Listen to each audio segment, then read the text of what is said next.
বোনের বাড়িতে বেড়াতে গিয়ে পাশবিক নির্যাতনের শিকার ৮ বছরের শিশুটি হাসপাতালে মৃত্যুর সঙ্গে পাঞ্জা লড়ছে। এই ঘটনায় মামলা করেছেন শিশুটির মা।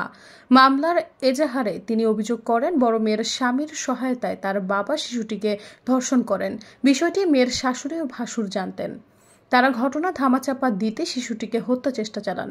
গতকাল শনিবার বড় বোন ও বাবাকে দিয়ে মাগুরা সদর থানায় এজাহার পাঠান শিশুটির মা।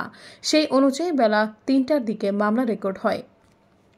মামলায় নারী ও শিশু নির্যাতন দমন আইনের ৯-৪ কয়ের ৩০ ধারায় ধর্ষণ ও ধর্ষণের মাধ্যমে আহত করার অভিযোগ করা হয়।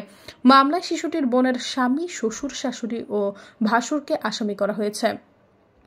তারা আগে থেকেই পুলিশের হেফাজতে ছিলেন। মাগুরার অতিরিক্ত পুলিশ সুপার মোহাম্মদ মিরাজুল ইসলাম গণমাধ্যমকে বিষয়টি নিশ্চিত করেছেন।